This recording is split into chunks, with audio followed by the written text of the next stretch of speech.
The Battle of Jolo, fought in 1974, was a pivotal and bloody conflict that took place on Jolo Island in the Philippines. This battle was a critical episode in the larger context of the Moro insurgency and the ongoing struggle between the Philippine government and the Moro National Liberation Front, MNLF. The confrontation, marked by its intensity and scale, highlighted the complex interplay of ethnic, political, and socio-economic factors in the region. Jolo Island, located in the Sulu archipelago, has long been a focal point of conflict and rebellion. The island's strategic importance stems from its location in the southwestern part of the Philippines, near vital maritime routes and rich resources.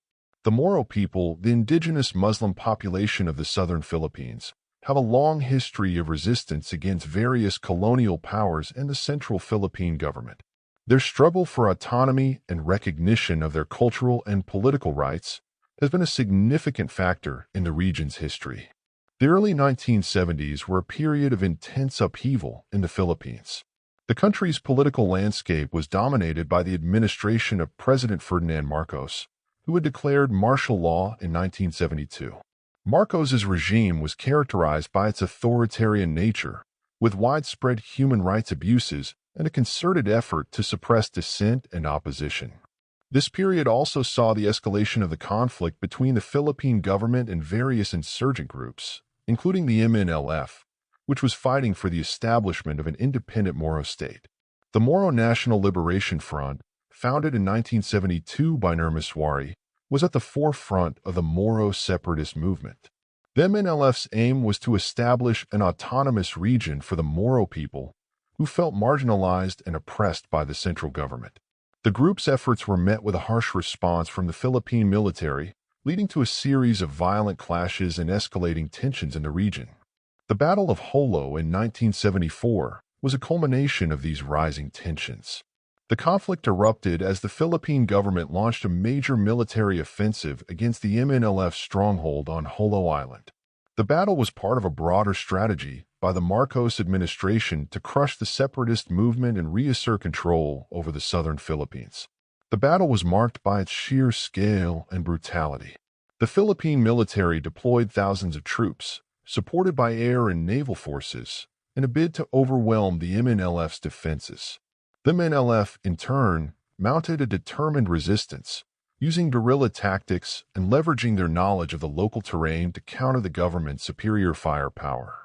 The fighting was intense and protracted, with heavy casualties on both sides.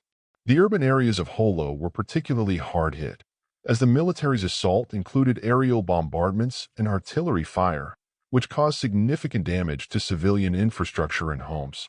The MNLF fighters, entrenched in the city's outskirts and the surrounding hills, engaged in fierce skirmishes with the advancing government forces. The battle had a profound impact on the local population. The residents of Jolo, many of whom were caught in the crossfire, suffered greatly. The violence and destruction led to a humanitarian crisis, with many displaced from their homes and in urgent need of aid. The Philippine government's military campaign, while aimed at quelling the insurgency, exacerbated the hardships faced by ordinary people and fueled further resentment against the central authorities. In the aftermath of the battle, the Philippine military claimed victory, asserting that they had successfully dismantled the MNLF stronghold on Jolo Island. However, the cost of this victory was high, and the long-term effects on the region were significant. The battle did not mark the end of the Moro insurgency, rather intensified the conflict and led to a prolonged period of instability and unrest in the southern Philippines. The battle also highlighted the deep-seated issues within the Philippine state, including the marginalization of ethnic minorities and the challenges of governance in a diverse and fragmented society. The Moro struggle for autonomy continued, with subsequent peace negotiations and agreements attempting to address the underlying grievances and aspirations of the Moro people. One of the key outcomes of the conflict was the eventual recognition of the need for a political solution to the Moro question.